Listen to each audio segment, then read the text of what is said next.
Welcome to my channel. इस video में बात करेंगे फूड केमिस्ट्री के बारे में। फूड केमिस्ट्री वो साइंस है जो फूड में मौजूद सब्सटेंसेस की कंपोजिशन, प्रॉपर्टीज़ और केमिकल रिएक्शंस को स्टडी करती है।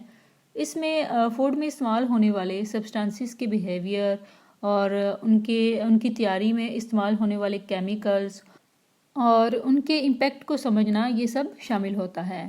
फूड केमिस्ट्री की बहुत ज़्यादा इम्पोर्टेंस है क्योंकि इसके ज़रिए हम ये समझ सकते हैं कि कैसे सब्सटेंसेस को कुक करने के लिए उनके जो न्यूट्रिशंस हैं, टेक्सचर और फ्लेवर को कैसे इन्फ्लुएंस करते हैं।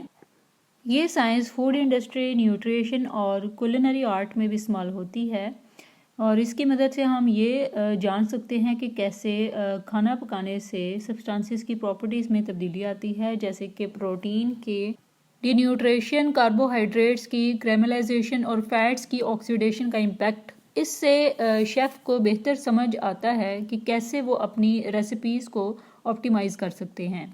फूड केमिस्ट्री का इस्तेमाल फूड प्रिजर्वेशन में भी होता है। इससे हम ये समझ सकते हैं कि किस तरह से सब्सटेंसेस को प्रिजर्व किया जा सकता है ताकि वो ताज़ा और सेफ़ रहें, जैसे कि कैनिंग, ड्राइंग और रेफ्रिजरेशन टेक्निक्स का इस्तेमाल। फॉर एग्ज़ाम्पल मेलेट रिएक्शन, जिसमें अमाइनो एसिड और शुगर्स की इंट्रैक्शन से ब्राउन कलर और कैरेक्टरिस्टिक फ्लेवर पैदा होता है।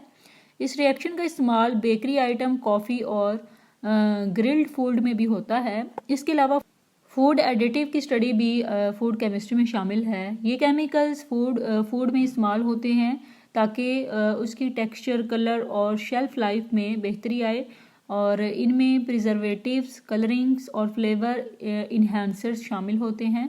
फूड केमिस्ट्री का इस्तेमाल हमारे रोज़मर्रा के खाने पीने में होता है और इसके ज़रिए हम अपने खाने को बेहतर तौर पर कुक करने में हम हेल्प लेते हैं। आई होप सो आपको फूड केमिस्ट्री का कंसेप्ट क्लियर हो गया होगा। For more informative and latest video kindly subscribe my channel.